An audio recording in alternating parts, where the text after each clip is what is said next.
I think I would take seriously what the Prime Minister of the United Kingdom said today. Look, I don't think one needs to respond to every comment about another country. Look, we can stand up for ourselves. It's Canada strong. We can stand up for ourselves. We've called out those comments. They're disrespectful. They're not helpful. And they need to stop before, and they will have to stop before we sit down and have a conversation about our broader partnership with the United States. As it faces not just a trade war, you say you were enthusiastic. Enthusiastic. That was your word today. We take our own decisions with respect to our bilateral trade relationships with the United States. We're not trying to organize a coordinated retaliation. Other countries will take those decisions.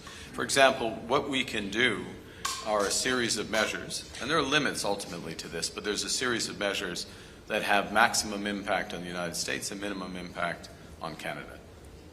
Those measures that we take might have a different impact on the UK, on France. So look, we don't look for that form of coordinated retaliation.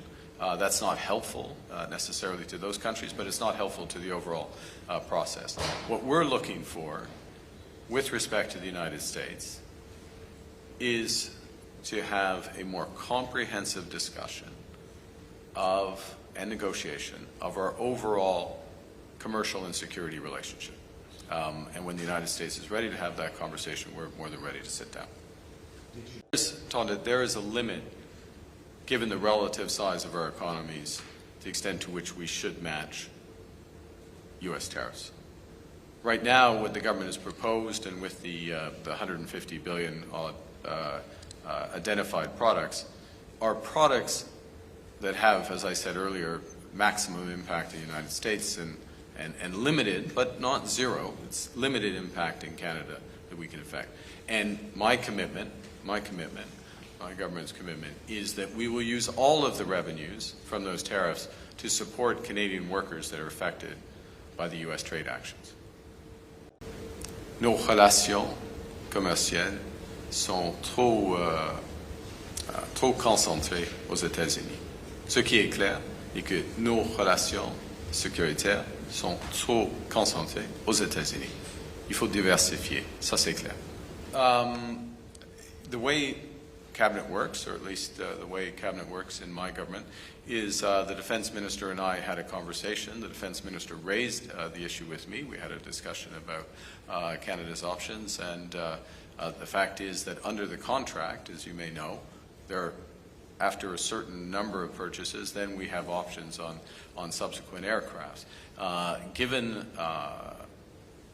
the geopolitical environment, given the fact that there are options, given the need for value for money, given the possibility of having substantial production of alternative aircraft in Canada, as opposed to sending, as we have been, on average 80 cents of every dollar to the United States, it's prudent and in the interest of Canada to review those options, and that's what the process that the Defense Minister has initiated. We can see, particularly given our security posture in Europe, given potential steps in Ukraine, given our own security needs, that diversification of our suppliers in a way that ensures that as much as possible of that production resides in Canada and benefits Canadians in multiple ways is a prudent thing to do. That's what I can tell you.